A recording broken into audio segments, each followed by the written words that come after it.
Minasan, welcome back again with Mr. K di sini. Spoiling detail udah rilis. Jadi, without any long again, it's time to Spoiling Time chapter 1125-nya, oke? Let's go.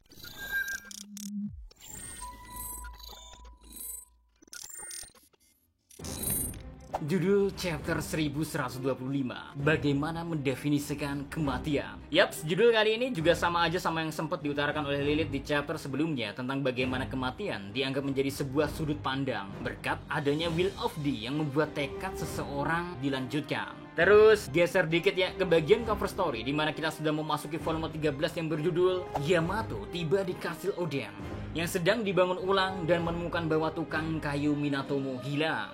Ini menarik sih cover story-nya, tapi kita lihat aja di gambarnya kayak gimana nanti. And now masuk ke menu utama yang masih memperlihatkan di Pulau Eget prajurit angkatan laut sedang berdiskusi tentang Serapim yang sedang diisi ulang sebelum dibawa ke kapal angkatan laut.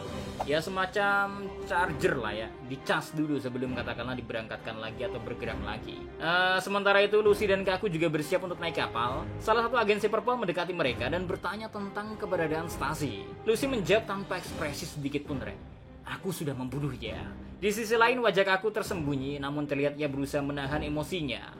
Nah, dalam chapter ini Stasi dan Kizaru sayangnya gak dimunculin. Jadi kita gak tahu kabar Stasi masih hidup atau Kizaru kayak gimana, kita belum tahu. Next, momen beralih ke Saturn yang teringat akan peristiwa di Mary Joyce 200 tahun lalu. Pada masa itu ya, Saturn yang memerintahkan sekelompok ilmuwan untuk menghancurkan robot raksasa Emmet. Namun, para ilmuwan memilih untuk menyembunyikannya dan mempelajarinya secara diam-diam. Saturn kemudian berbicara dengan 9 wakil admiral. Ia mengatakan bahwa mereka telah mendapatkan apa yang mereka cari. Power Plant, York, dan Pangrikors. Namun, mereka juga mengalami kegagalan besar. Dan kegagalan terbesar yang mereka alami adalah membiarkan pesan Vegapunk disiarkan ke seluruh dunia. Terus ya, Wakil Admiral Doberman mencoba bertanya, jika tindakan kami dianggap sebagai kegagalan Saturn, apakah itu berarti Vegapunk mengatakan yang sebenarnya dalam pesannya?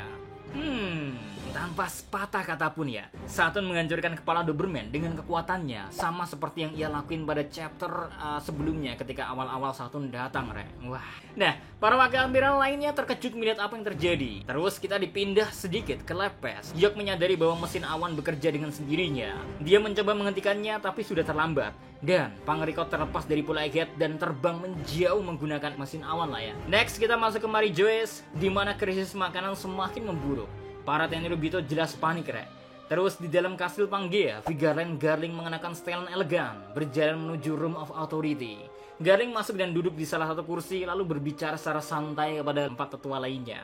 "Aku di sini karena baru saja menerima perintah." Terus Jiro jelas bingung mendengar hal itu. Di sisi lain, Warkuri tampak marah dan memperingatkan Garling untuk menjaga mulutnya. Tapi dengan nada yang lebih serius ya, Garling berkata, "Mulai saat ini, York akan berada di bawah komandoku, dan aku akan menjabat sebagai dewa perang ilmu pengetahuan dan pertahanan." Posisi yang jelas sebelumnya dimiliki oleh Saint Saturn, Tentunya, tetua lainnya terkejut mengetahui informasi itu. Mars sendiri masih mengira kalau hal ini gak mungkin. Tapi kita pun nantinya akan melihat secara langsung kalau Saint Vigaren Garling diperkenalkan sebagai dewa perang ilmu pengetahuan dan pertahanan. Terus Garling lanjut berkata, "Dari sini segalanya akan menjadi kacau. Dunia akan berada dalam kekacauan seperti yang belum pernah terlihat sebelumnya. Mari kita membuat dunia menjadi tempat yang lebih baik bersama-sama, orang tua." Terus kembali lagi ke Pulau Eget, Saturn tiba-tiba jatuh ke tanah sambil berteriak di depan wakil admiral yang terkejut. Api hitam dan kilat keluar dari tubuh Saturn. Kita diperlihatkan Saturn yang berteriak-teriak sambil di dalam pikirannya ya, Saturn mendengar suara Im Sama. Tubuh Saturn dengan cepat menjadi tua dan keriput seperti mumi. Wakil admiral masih terpaku, tak tahu apa yang harus dilakukan. Suara Im Sama tiba-tiba terdengar lagi di kepala Saturn, "Saturn, mengapa kau membiarkan Joy Boy melarikan diri?" Sambil panik ya, Saturn berpikir, "Tolong beri ampun, kekuatan Joy Boy itu gak terduga, melampaui pemahamanku." Nah, ledakan besar api hitam dan kilatan terjadi. Setelah api padam, hanya kerangka tulang belulang Saturn yang tersisa, Saturn yang awalnya tak bisa terluka, seketika lenyap tak bernyawa. Next, pindah ke Pangrikot yang sedang terbang di langit di atas laut. Jauh dari Pulau Eget ya, ternyata Shaka, Edison, Pythagoras, dan Atlas masih hidup. Mereka berdiskusi tentang York dan Pangrikot. Pythagoras menjelaskan, gelombang otak bisa terhubung ke tempat ini dari mana saja di dunia. Jadi Yok juga bisa mengakses informasi otak dari Vegapunk yang sebenarnya ini, Re. Terus Edison menambahkan, aku tahu, tapi lebih baik daripada membiarkannya tetap utuh di tangan Yok. Kita akan menjaga ini sampai umat manusia tahu bagaimana menggunakan otak ini dengan baik. Terus Sakaya menyesal karena Yok berhasil menembak dia. Jadi mereka pun gagal membawa laboratorium juga. Pythagoras berkata dengan nada kecewa, kita gak bisa menciptakan apa-apa sekarang karena kekurangan anggaran dan bahan. Well, sambil tersenyum ya, Edison tiba-tiba berkata, itulah kenapa teman kita akan masuk. Di dalam Ekdom ya, terlihat koridor panjang dengan banyak suku cadang pengganti untuk klon Vegapunk. Para Vegapunk membangun tubuh baru dengan suku cadang itu, menggabungkan kepala Edison, tubuh dan kaki Saka, lengan kiri Atlas, dan lengan kanan Pythagoras. Mereka berbicara di dalam otak yang sama. Nah, gak lama dari situ ya, Edison menghubungi temannya, Heridas di Witeria. Kalau kalian nggak ingat Heridas, dia adalah gurunya Namir ya, orang tua saklek yang ada di Witeria, pakai baju biru, topi kerucut itu loh.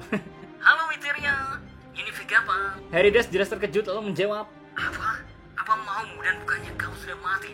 And last, momen pindah ke Kamabaka Kingdom, Koala sedang merangkum pidato Dr. Vegapunk untuk semua orang. Betty tampak cemas, Re. Jadi dunia kita tenggelam ke laut.